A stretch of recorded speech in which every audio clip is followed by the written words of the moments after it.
آ رہا ہوں. تاجروں میں کمائی کا مہینہ نہیں ہوں, نئے کپڑے سلوانے کا مہینہ نہیں ہوں. میں اس لیے نہیں آ رہا ہوں کہ تم عیدی خریدی کے نام پر پورا مہینہ بازار میں نکال دو. میں صرف تمہیں بھوکا رکھنے کے لیے نہیں آ رہا ہوں. یہ عبادتوں میں دکھاوا کرو اس لیے نہیں آ رہا ہوں. زکوٰۃ اور فطرے کے نام پر نام و نمود بٹورو اس لیے نہیں آ رہا ہوں. افطار پارٹی کے نام پر فضول خرچی کرو اس لیے نہیں آ رہا ہوں. عبادتوں میں دکھاوا کرو اس لیے نہیں آ رہا ہوں. میں اس لیے نہیں آ رہا ہوں کہ تم روزے رکھو اور پھر سارا دن سوئے رہو, روزہ رکھو اور فون سے چپک کر بیٹھ جاؤ. اس لیے نہیں آ رہا ہوں کہ افطاری کے موقع پر خوب پیٹ بھر کر کھاؤ اور عشاء اور تراویح کی نماز قضا کر کے خراٹے بھرو.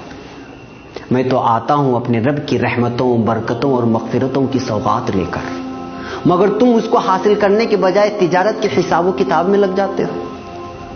روزہ رکھ کر یوں سمجھتے ہو کہ میں نے تیر مار لیا. ارے میں تو سال بھر کے تمہارے گناہوں کو دھونے کے لیے اللہ کی طرف سے مغفرت کا پروانہ بن کر آتا ہوں, مگر تم روزہ رکھ کر بھی گناہوں سے باز نہیں آتے. نوجوانوں, ناجائز عشق رمضان سے پہلے بھی ناجائز اور اب بھی, مگر تم تو رمضان میں کچھ کام نہ ہونے کا بہانہ بنا کر سارا دن موبائل پر عشق بازی کرتے رہ جاتے ہو. پھر روزہ رکھ کر یہ گناہ کیسا؟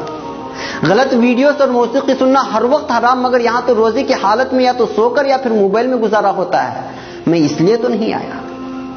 میں رحمان کی رحمت بن کر, غفار کی مغفرت بن کر آیا تھا, مگر تم نے تو میری رتی برابر میزبانی نہیں کرتے, اور جو کرتے ہیں میں قربان جاؤں ان پر. میرا یہ ایک دن نہیں گزرتا ہے اور وہ افسوس کرتے رہ جاتے ہیں کہ ایک دن گزر گیا, اور پھر رات دن قرآن کی تلاوت سے, تسبیح اور نمازوں سے, دعاؤں اور التجاؤں سے اپنے رب کو منانے کی کوشش کرتے ہیں.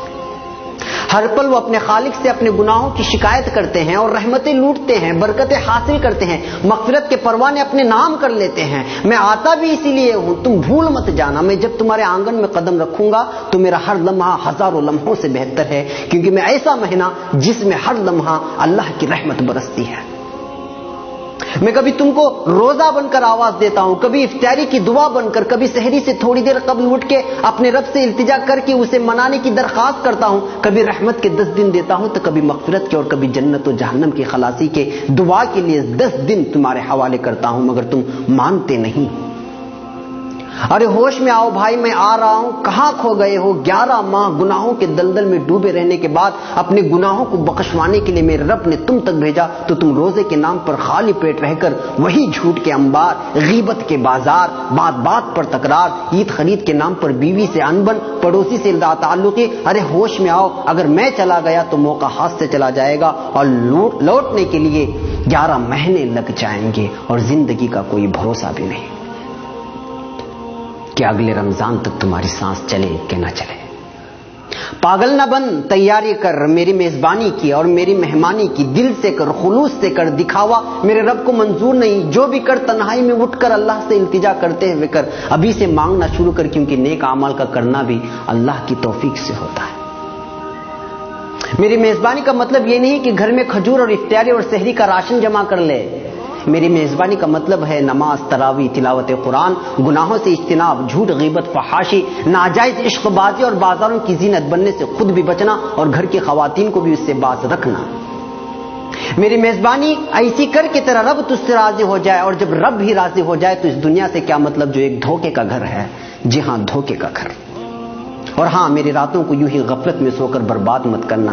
اللہ سے اپنا دکھڑا سنانا, برما میں کیا ہوا, فلسطین میں کیا ہوا اور ہو رہا ہے, افغانستان, عراق و شام اور دیگر مسلم ممالک میں جو ظلم ہو رہا ہے, کیا کیا جا رہا ہے, اس کا دکھڑا سنانا اپنے رب سے.